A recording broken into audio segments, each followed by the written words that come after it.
കൊണ്ടോട്ടിയുടെ സമഗ്ര വികസന ദൗത്യത്തിന് കരുത്തായി നിൽക്കുന്ന വ്യക്തിത്വമാണ് നമ്മുടെ നഗരസഭാ വൈസ് ചെയർമാൻ അഷ്റഫ് മടാൻ. ജനങ്ങളുടെ പ്രശ്നങ്ങൾ നേരിട്ട് കേൾക്കാനും സമയബന്ധിത പരിഹാരങ്ങളിലൂടെ അവയ്ക്ക് ജീവിതം കൊടുക്കാനും എപ്പോഴും അദ്ദേഹം മുൻപന്തിയിലുണ്ട്.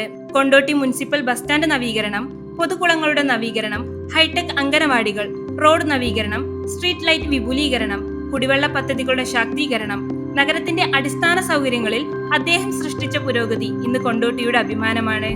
ഗതാഗത സൗകര്യങ്ങൾ മെച്ചപ്പെടുത്തുന്ന നവീന പദ്ധതികളും പരാതികൾക്ക് ത്വരിത പരിഹാരം നൽകുന്ന സംവിധാനവുമെല്ലാം അദ്ദേഹത്തിന്റെ ഭരണത്തിലൂടെയാണ് യാഥാർത്ഥ്യമായത്. വാർഡ് തലത്തിൽ പ്രശ്നങ്ങൾ നേരിട്ട് പരിശോധിച്ച് ഉടനെ നടപടിയെടുക്കുന്ന പ്രവർത്തന മികവ്, പാവപ്പെട്ട കുടുംബങ്ങൾക്ക് വീട് പദ്ധതി, ആരോഗ്യ സഹായങ്ങൾ, മെഡിക്കൽ ക്യാമ്പുകൾ തുടങ്ങിയവയെല്ലാം നഗരസഭയുടെ മികവാണ്. മുതിർന്ന പൗരന്മാർക്ക് പ്രത്യേക പരിചരണം, സ്കൂൾ സൗകര്യവൽക്കരണ പദ്ധതികളുടെ മേൽനോട്ടം, യുവജനങ്ങൾക്ക് ട്രെയിനിങ്, സ്പോർട്സ് പ്രോത്സാഹനം എല്ലാം ഒരേ ദൗത്യത്തിന്റെ ഭാഗം. ജനങ്ങളുടെ ക്ഷേമത്തെ ഏറ്റവും മുമ്പിൽ വയ്ക്കുന്നത് കൊണ്ടാണ് അദ്ദേഹത്തെ എല്ലാവരുടെയും വിശ്വസ്തനായ നേതാവാക്കുന്നത്. കൊണ്ടോട്ടി ഇന്നൊരു ശക്തമായ നഗരമായി ഉയരുന്നത് പിന്നിൽ നഗരസഭയുടെ പങ്കു ചെറുതല്ല. ഞാൻ അഷ്റഫ് മടാൻ, കൊണ്ടോട്ടി നഗരസഭ വൈസ് ചെയർമാനാണ്.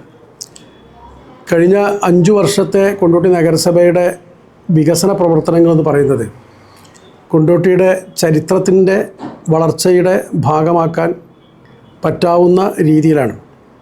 പരമ്പരാഗതമായിട്ടുള്ള വികസന പദ്ധതികൾക്കപ്പുറത്തേക്ക് പുതിയ ഫണ്ടുകളും പുതിയ പദ്ധതികളും ആവിഷ്കരിച്ച് സംസ്ഥാനത്തെ തദ്ദേശ സ്വയംഭരണ സ്ഥാപനങ്ങൾക്ക് തന്നെ മാതൃകയാകാവുന്ന വികസന പ്രവർത്തനങ്ങൾ നടത്താൻ കഴിഞ്ഞു എന്നുള്ളതാണ് ജില്ലയിലും സംസ്ഥാനത്തും കൊണ്ടോട്ടി നഗരസഭയെ വേറിട്ട ഒരു ഭരണസമിതിയാക്കി മാറ്റിയതെന്നാണ് പ്രധാനമായി ഞങ്ങൾക്ക് സൂചിപ്പിക്കാനുള്ളൊരു കാര്യം. ഇപ്പം ഞങ്ങൾ വരുമ്പോൾ എല്ലാ ഗ്രാമീണ റോഡുകളും തകർന്നു കിടക്കുകയായിരുന്നു. ഏകദേശം 20 കോടി രൂപ വെച്ചിട്ടാണ് 500-ലേറെ ഗ്രാമീണ റോഡുകൾ നന്നാക്കിയത്. കിഫ്ബി കുടിവെള്ള പദ്ധതിക്ക് വേണ്ടി വെട്ടിപ്പൊളിച്ച റോഡുകൾക്ക് പകരമായി വാട്ടർ അതോറിറ്റിയിൽ നിന്ന് കിട്ടിയത് 2 കോടി റുപ്യയാണ്. ബാക്കി തനത് വികസന ഫണ്ടുകൾ ഉപയോഗിച്ചുകൊണ്ട് എല്ലാ റോഡുകളും ഗതാഗത യോഗ്യമാക്കാൻ കഴിഞ്ഞു എന്നുള്ളത് ഈ നഗരസഭയുടെ ഏറ്റവും പ്രധാനമായിട്ടുള്ള ഒരു വികസന നേട്ടമായി പറയാവുന്നതാണ്. മറ്റൊന്ന് കൊണ്ടോട്ടി ബസ് സ്റ്റാൻഡിൻ്റെ വികസനമാണ്. കരിപ്പൂർ വിമാനത്താവളത്തിൻ്റെ ഏറ്റവും നിയറസ്റ്റ് സിറ്റി എന്ന രീതിയിൽ ധാരാളം യാത്രക്കാർ സംസ്ഥാനത്തിൻ്റെ എല്ലാ ഭാഗത്തു നിന്നും വന്നിറങ്ങുന്നൊരു ബസ് സ്റ്റാൻഡ് കൊണ്ടോട്ടിയുടെ പ്രൗഢിക്ക് അനുസൃതമായിട്ട് ഉണ്ടായിരുന്നില്ല. ഇതിന് കമനീയമായ രീതിയിൽ മോഡിഫിക്കേഷൻ ചെയ്ത് 1,47,00,000 രൂപ ചെലവഴിച്ചുകൊണ്ട് അത്യന്താധുനിക സൗകര്യത്തോടു കൂടി കൊണ്ടോട്ടി ബസ് സ്റ്റാൻഡിൻ്റെ നവീകരണം പൂർത്തിയാക്കി.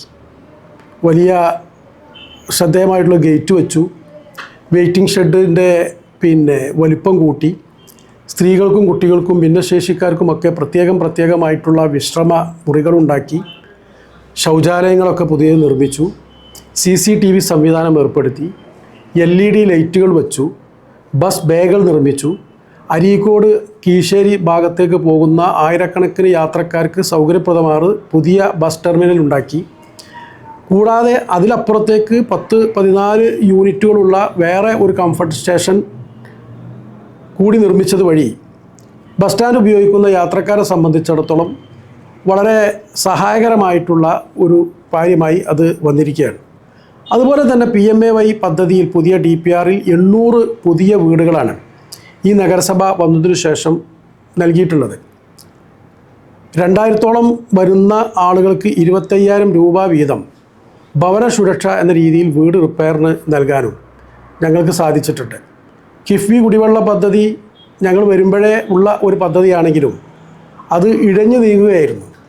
അതിനാവശ്യമായിട്ടുള്ള എല്ലാവിധ പിന്തുണയും നൽകി ഇപ്പോൾ ആ പദ്ധതി ഭാഗികമായി യാഥാർത്ഥ്യമായിരിക്കുകയാണ്. 1 മുതൽ 15 വരെയുള്ള വാർഡുകളിൽ ഏകദേശം 2500 കുടിവെള്ള കണക്ഷൻ കൊടുത്തു കഴിഞ്ഞു. 30 മുതൽ 41 വരെയുള്ള വാർഡുകളിൽ ഏകദേശം 4000 കുടിവെള്ള പദ്ധതികൾ കൊടുക്കാനുള്ള പരിപാടികൾ, പ്രവർത്തനങ്ങൾ അതിൻ്റെ അന്തിമഘട്ടത്തിലെത്തി. ഇവിടെ ഉണ്ടായിരുന്നൊരു പ്രശ്നം എന്താ വെച്ചാൽ വിതരണത്തിനാവശ്യമായിട്ടുള്ള പൈപ്പുകളും മറ്റുമൊക്കെ ഇട്ടു, ടാങ്കുകളൊക്കെ വന്നു. പക്ഷേ ദേശീയപാത കീറി മേലങ്ങാടി കുടിവെള്ള ടാങ്കിലേക്ക് വെള്ളം എത്തിയാലേ വെള്ളം കൊടുക്കാൻ കഴിയുള്ളൂ. ഈ വിഷയത്തിലൊക്കെ ശക്തമായിട്ടുള്ള ഇടപെടലാണ് ഭരണസമിതി നടത്തിയത്. NHൻ്റെ അനുമതി കിട്ടാൻ MLAയോടൊപ്പം ഭരണസമിതി തോളോട് തോൾ ചേർന്ന് പ്രവർത്തിച്ചു. ബാങ്ക് ഗ്യാരണ്ടി കൊടുക്കേണ്ട ഒരു പ്രശ്നം വന്നപ്പോൾ അത് കിഫ്ബി കൊടുക്കുമോ, കരാറുകാരൻ കൊടുക്കുമോ, വാട്ടർ അതോറിറ്റി കൊടുക്കുമോ എന്ന ആശങ്ക ഉണ്ടായപ്പോൾ, സംശയം ഉണ്ടായപ്പോൾ അങ്ങനെ ഒരു ആശങ്കയും വേണ്ട, ജനങ്ങൾക്ക് കുടിവെള്ളം കൊടുക്കുകയാണ് പ്രധാനം എന്ന് പറഞ്ഞുകൊണ്ട് ബാങ്ക് ഗ്യാരണ്ടിക്ക് ആവശ്യമായിട്ടുള്ള 22 ലക്ഷം രൂപ തനത് ഫണ്ടിൽ നിന്ന് നൽകിക്കൊണ്ടാണ് ആ ഒരു സങ്കീർണമായിട്ടുള്ള പ്രശ്നത്തെ ഞങ്ങൾ പരിഹരിച്ചത്. ഈ വിധത്തിൽ കുടിവെള്ള പദ്ധതി യാഥാർത്ഥ്യമാക്കാൻ ഈ നഗരസഭയ്ക്ക് സാധിച്ചിട്ടുണ്ട്. മറ്റൊന്ന് എടുത്തു പറയേണ്ട ഒരു കാര്യം, നഗരസഭയിലെ 51 അംഗനവാടികളും ശിശു സൗഹൃദ അംഗനവാടികളാക്കിയ ഹൈടെക് സംവിധാനത്തോടു കൂടി സ്മാർട്ട് അംഗനവാടികളാക്കിയ സംസ്ഥാനത്തെ ഒരു പ്രധാന നഗരസഭ കൊണ്ടോട്ടിയായിരിക്കും. എല്ലാ അംഗനവാടികളും ഇപ്പോൾ സ്മാർട്ടാണ്. നല്ല പരവതാനികൾ, കാർപ്പറ്റ്, പിന്നെ ബേബി ചെയറുകൾ, ചുമർ ചിത്രങ്ങൾ, TV ഉൾപ്പെടെ എല്ലാവിധ സംവിധാനങ്ങളോട് കൂടി കുട്ടികൾ ആ അംഗനവാടികളിലേക്ക് പോകുന്ന രീതിയിൽ ശിശു സൗഹൃദ അംഗനവാടിയാക്കാൻ നമുക്ക് സാധിച്ചു. അതോടൊപ്പം എനിക്ക് തോന്നുന്നു ഇപ്പോൾ എല്ലാ ഏകദേശം 48 അംഗനവാടികൾക്ക് സ്വന്തം കെട്ടിടമുണ്ട്. ഞങ്ങൾ വന്നതിന് ശേഷം 3 അംഗനവാടികൾക്ക് പുതിയ കെട്ടിടമുണ്ടാക്കി. ഇനിയിപ്പോൾ 2 അംഗനവാടികളുടെ കെട്ടിടത്തിൻ്റെ പണി ഏകദേശം പൂർത്തീകരണത്തിൻ്റെ സ്റ്റേജിലാണ്. അങ്ങനെ വന്നാൽ 51 അംഗനവാടികളാണുള്ളത്. ഈ 51 അംഗനവാടികളും സ്വന്തം കെട്ടിടത്തിൽ പ്രവർത്തിക്കുന്ന സംസ്ഥാനത്തെ ഏക ഒരു മുനിസിപ്പാലിറ്റി എന്ന ഖ്യാതി കൂടി കൊണ്ടോട്ടി നഗരസഭയ്ക്ക് ഉണ്ടാകും. അതോടൊപ്പം പറയേണ്ട മറ്റൊരു കാര്യമാണ്, കൊണ്ടോട്ടി നഗരസഭയിൽ പ്രവർത്തിക്കുന്ന ബഡ്സ് സ്കൂൾ സംസ്ഥാനത്ത് തന്നെ ശ്രദ്ധേയമായിട്ടുള്ള സ്കൂളാണ്. ജില്ലയിൽ 2ാം സ്ഥാനത്ത് നിൽക്കുന്ന സ്കൂളാണ്. എനിക്ക് തോന്നുന്നു അങ്ങനെ സർക്കാരിൻ്റെ അല്ലെങ്കിൽ തദ്ദേശ സ്വയംഭരണ സ്ഥാപനത്തിൻ്റെ കീഴിലുള്ള ഒരു ബഡ്സ് സ്കൂളിൽ പ്രഭാത ഭക്ഷണം പദ്ധതി മുഖേന നടപ്പാക്കിയ ആദ്യത്തെ നഗരസഭ കൊണ്ടോട്ടി നഗരസഭയായിരിക്കും എന്നാണ് എനിക്ക് തോന്നിയൊരു കാര്യം. മറ്റൊന്ന്, ഞങ്ങൾ വന്നതിന് ശേഷം ആരോഗ്യ മേഖലയിൽ ഉണ്ടായിട്ടുള്ള മാറ്റത്തിൽ ഒരു പ്രധാനപ്പെട്ട സംഗതി, കൊണ്ടോട്ടി താലൂക്ക് ആശുപത്രി ആയിരക്കണക്കിന് ആളുകൾ ഡിപ്പെൻഡ് ചെയ്യുന്ന ഒരു ആശുപത്രിയാണ്. അവിടെ നേരത്തെ 6 മണി വരെ മാത്രമേ ചികിത്സാ സംവിധാനം ഉണ്ടായിരുന്നു. 2022 നവംബർ മാസം മുതൽ അത് 24 മണിക്കൂറും പ്രവർത്തിക്കുന്ന അത്യാഹിത വിഭാഗത്തോടു കൂടി 24 മണിക്കൂറും പ്രവർത്തിക്കുന്ന രീതിയിലേക്ക് അതിൻ്റെ പ്രവർത്തന സമയം മാറ്റാൻ കഴിഞ്ഞത് ഒരു വലിയ കാര്യമാണ്. അതോടൊപ്പം 3 വെൽനസ് സെൻ്ററുകൾ, വെൽനസ് സെൻ്റർ എന്ന് പറയുകയാണെങ്കിൽ ഒരു മിനി ആശുപത്രിയാണ്. മേലേപ്പറമ്പ്, ചെമ്മലപ്പറമ്പ്, കൂനയിൽ എന്നീ സ്ഥലങ്ങളിൽ ഒരു ഡോക്ടർ, ഒരു ഫാർമസിസ്റ്റ്, ഒരു നഴ്സ്, ഒരു ഹെൽത്ത് ഇൻസ്പെക്ടർ, ഒരു PTS തുടങ്ങി 5 ജീവനക്കാരുള്ള ഒരു മിനി ആശുപത്രിക്ക് സമാനമായിട്ടുള്ള 3 വെൽനസ് സെൻ്ററുകൾ തുടങ്ങാൻ കഴിഞ്ഞു. എനിക്ക് തോന്നുന്നു അങ്ങനെ ഒരു തീരുമാനം ദേശീയ ഗ്രാമീണ ആരോഗ്യ ദൗത്യത്തിൻ്റെ ഭാഗമായി വന്നപ്പോൾ ജില്ലയിൽ ആദ്യമായി 3 വെൽനസ് സെൻ്ററുകൾ തുടങ്ങിയ നഗരസഭ കൊണ്ടോട്ടിയാണ്. പോരാത്തത് ഇപ്പോൾ ആരോഗ്യ മന്ത്രാലയത്തിൻ്റെ 25 ലക്ഷവും ഞങ്ങൾ വെച്ചിട്ടുള്ള 35 ലക്ഷം രൂപയും ഒക്കെ വെച്ചുകൊണ്ട് 3 വെൽനസ് സെൻ്ററുകൾക്കും പുതിയ കെട്ടിടമായി കഴിഞ്ഞ ആഴ്ചയിലാണ് ബഹുമാന MLA അതിൻ്റെ ഉദ്ഘാടനം നിർവഹിച്ചത്. അതുപോലെ തന്നെ പറയേണ്ട മറ്റൊരു കാര്യമാണ് ഈ വ്യക്തിഗത ആനുകൂല്യങ്ങൾ. ഇപ്പോൾ നഗരസഭയിലെ 90% വീടുകളിലും വ്യക്തിഗത ആനുകൂല്യങ്ങൾ കൊടുക്കാൻ കഴിഞ്ഞ ഒരു നഗരസഭയാണ്.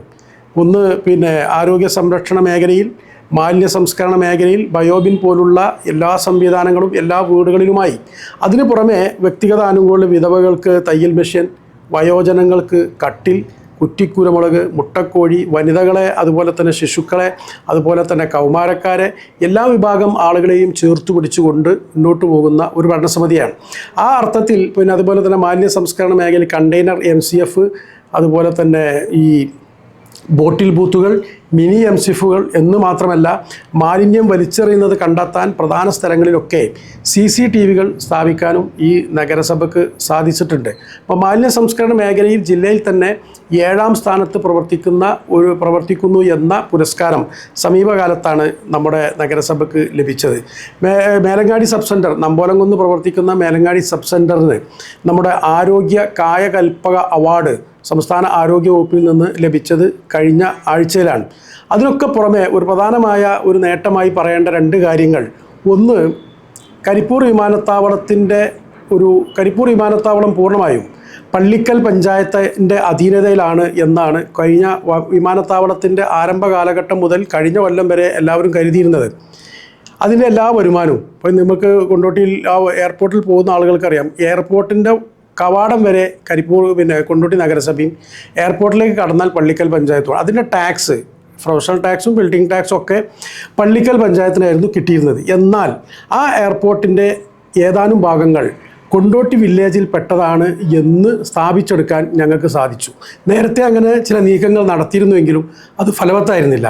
ഞങ്ങളതിന് പിന്നാലെ കൂടി പള്ളിക്കൽ പഞ്ചായത്തിൻ്റെ കൈവശമുണ്ട് എന്ന് പറയുകയും അവർ നികുതി പിരിക്കുകയും ചെയ്തിരുന്ന ഏരിയയുടെ 30%, ഇപ്പോഴത്തെ വിമാനത്താവളത്തിൻ്റെ 30% ഏരിയ കൊണ്ടോട്ടി വില്ലേജിലാണ് എന്ന് കണ്ടെത്തുകയും പ്രൊഫഷണൽ ടാക്സും ബിൽഡിംഗ് ടാക്സും കൊണ്ടോട്ടി നഗരസഭയ്ക്ക് ലഭിക്കുന്ന രീതിയിൽ വരുമാന വർധനവിന് പുതിയ രീതികൾ ഉണ്ടാക്കുകയും ചെയ്തു.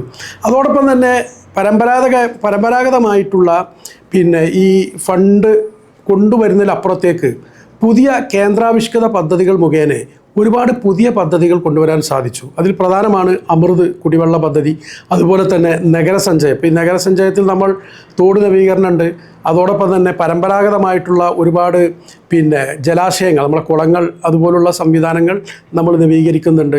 ഇവിടെ ഈ കോടങ്ങാട് ഒരു ടൂറിസ്റ്റ് ഡെസ്റ്റിനേഷൻ പോലെ വെള്ളച്ചാട്ടമൊക്കെ ഉള്ള ഒരു ടൂറിസ്റ്റ് ഡെസ്റ്റിനേഷൻ ഈ നഗരസഞ്ചയത്തിൻ്റെ ഭാഗമായി 1.5 കോടി രൂപ ചെലവഴിച്ചുകൊണ്ട് നടത്തിക്കൊണ്ട് അതിൻ്റെ നിർമ്മാണം അതിൻ്റെ പ്രവൃത്തി ഏകദേശം 80% പൂർത്തീകരിച്ചിട്ടുണ്ട്. ഇങ്ങനെ ശ്രദ്ധേയമായിട്ടുള്ള ഒരുപാട് കാര്യങ്ങൾ ചെയ്ത ഒരു നഗരസഭ എന്ന രീതിയിൽ വരാനിരിക്കുന്ന നാളുകളിൽ കൊണ്ടോട്ടിയുടെ നഗരവികസനം ലക്ഷ്യമിട്ടിട്ടുള്ള ഒരു സുപ്രധാനമായിട്ടുള്ള പദ്ധതിക്ക് കൂടി രൂപം നൽകിക്കൊണ്ടാണ് ഞങ്ങളിപ്പോൾ പടിയിറങ്ങുന്നത്. ഒന്ന് UIDF ആണ്. നഗരസഞ്ചയവുമായി ബന്ധപ്പെട്ടുകൊണ്ട് 10 കോടി രൂപയുടെ വികസന പദ്ധതികൾ നടക്കും. അതിൽ നഗര സൗന്ദര്യവൽക്കരണമുണ്ട്, നമ്മുടെ അഴുക്കുചാൽ പദ്ധതികളുണ്ട്, റോഡിൻ്റെ നവീകരണമുണ്ട്. അങ്ങനെ കൊണ്ടോട്ടിയുടെ മുഖം ഒരു അന്താരാഷ്ട്ര വിമാനത്താവളത്തിൻ്റെ സമീപമുള്ള പട്ടണം എന്ന രീതിയിൽ വികസിക്കുകയും മനോഹരമാക്കുകയും ചെയ്യുന്ന ഒരു പദ്ധതിക്ക് കൂടി അസ്ഥിവാരം ഇട്ടുകൊണ്ടാണ്, തുടക്കം കുറിച്ചുകൊണ്ടാണ് ഈ നഗരസഭ പടിയിറങ്ങുന്നത്. അതോടൊപ്പം തന്നെ കൊണ്ടോട്ടിയുടെ നമ്മുടെ നഗരസഭാ കാര്യാലയം കുറേ കൂടി ജനസൗഹൃദമാകുന്നതിന് ഭാഗമായിട്ടുള്ള വിപുലീകരണ പ്രവർത്തനങ്ങൾ കൂടി നടന്നുകൊണ്ടിരിക്കുകയാണ്. ഈ വിധത്തിൽ എല്ലാ വിഭാഗം ആളുകളെയും ചേർത്ത് പിടിക്കുകയും പരമ്പരാഗതമായിട്ടുള്ള വികസന സങ്കല്പങ്ങൾക്ക് അപ്പുറത്തേക്ക് ഞാൻ ആമുഖമായി സൂചിപ്പിച്ചതുപോലെ ഒരുപാട് തദ്ദേശ സ്വയംഭരണ സ്ഥാപനങ്ങൾക്ക് മാതൃകയാക്കാവുന്ന പദ്ധതികൾ കൂടി വെച്ചുകൊണ്ടാണ് ഞങ്ങൾ മുന്നോട്ട് പോകുന്നത്. 2 പദ്ധതികൾ സംസ്ഥാനത്തെ തദ്ദേശ സ്വയംഭരണ സ്ഥാപനങ്ങൾക്ക് മാതൃകയാകുകയും പ്രശംസയ്ക്ക് പാത്രീഭൂതമായും ചെയ്യുന്ന 2 പദ്ധതികൾ. അതൊന്ന് അക്ഷരശോഭ എന്ന പദ്ധതിയാണ്. സാധാരണ എഴുത്തുകാരെ നമ്മൾ ആദരിക്കുന്നത് മെമൻറ്റോകളും മറ്റും കൊടുത്തുകൊണ്ടാണ്. പക്ഷേ ഞങ്ങൾ ഈ ആദ്യ വർഷത്തിൽ തന്നെ ഒരു പദ്ധതി വെച്ചു. കൊണ്ടോട്ടി മുനിസിപ്പൽ തലത്തിൽ എഴുത്തുകാരായിട്ടുള്ള ആളുകൾ പ്രസിദ്ധീകരിച്ച പുസ്തകങ്ങൾ വില കൊടുത്ത് വാങ്ങുകയാണ്. പദ്ധതി മുഖേന അവർക്ക് കാശ് കൊടുത്ത് അവിടെ പുസ്തകങ്ങൾ വാങ്ങി കൊണ്ടോട്ടി നഗരസഭയിലെ എല്ലാ ലൈബ്രറികളിലും സ്കൂളുകളിലും എത്തിച്ച് കൊണ്ടോട്ടിയിലെ നാട്ടിലെ എഴുത്തുകാരെ നാടറിയട്ടെ എന്ന ക്യാപ്ഷനിൽ എല്ലാ എഴുത്തുകാരെയും അവരുടെ കൃതികൾ വാങ്ങി ലൈബ്രറിക്ക് കൊടുക്കുക വഴി ഒരു ശ്രദ്ധേയമായിട്ടുള്ള ഒരു ആദരവ് ഞങ്ങൾ സംഘടിപ്പിക്കുകയുണ്ടായി. ആ ഒരു ചടങ്ങ് സംഘടിപ്പിക്കുക മാത്രമല്ല, അവരുടെ പുസ്തകങ്ങളൊക്കെ ഇപ്പോൾ നാട്ടിൽ മുഴുവൻ എല്ലാ ഗ്രന്ഥശാലകളിലും ലൈബ്രറികളും വായിക്കാവുന്ന സാഹചര്യമുണ്ടായി. മറ്റൊന്ന് ഞങ്ങൾ ഏർപ്പെടുത്തിയൊരു സംഗതി, വിശ്വപ്രശസ്തനായിട്ടുള്ള നമ്മുടെ പാർലമെൻറ്റേറിയനും മുൻ കേന്ദ്രമന്ത്രിയുമാണ് ബഹുമാന്യായ അഹമ്മദ് സാഹിബിൻ്റെ നാമധേയത്തിൽ പ്രതിഭാ പുരസ്കാരം ഏർപ്പെടുത്തി. നഗരസഭാ പരിധിയിൽ ദേശീയ സംസ്ഥാന തലത്തിൽ ഏതെങ്കിലും മേഖലയിൽ, അത് കായികമാകാം, സാംസ്കാരികമാകാം, സാഹിത്യമാകാം, കലയാകാം, ഏത് മേഖലയിലും ശ്രദ്ധേയമായിട്ടുള്ള ഒരു വ്യക്തിയെ കണ്ടെത്തി 25,000 രൂപയുടെ ക്യാഷ് അവാർഡും പ്രശംസാപത്രവും മെമൻറ്റോയും ഉൾപ്പെടെയുള്ള അഹമ്മദ് സാഹിബ് പുരസ്കാരം നൽകുന്ന ഒരു പദ്ധതി. ഈ 2 പദ്ധതികൾ സംസ്ഥാനത്ത് ശ്രദ്ധേയമായിട്ടുള്ള പദ്ധതികളായി വരികയും മറ്റ് തദ്ദേശ സ്വയംഭരണ സ്ഥാപനങ്ങൾ പിന്നീട് ഈ ഒരു പദ്ധതി മാതൃകയാക്കിക്കൊണ്ട് മുന്നോട്ട് പോവുകയും ചെയ്തിട്ടുണ്ട്. അപ്പോൾ അഹമ്മദ് സാഹിബിൻ്റെ പേരിലുള്ള 2 പുരസ്കാരം 2 തവണ കൊടുത്തു. ആദ്യം കൊടുത്തത് നമ്മുടെ ഫുട്ബോളർ അനസ് എടത്തൊടികക്കാണ്. ഈ വർഷം നമ്മൾ കൊടുത്തത് പ്രശസ്ത ഗായിക ജയഭാരിക്കാണ്.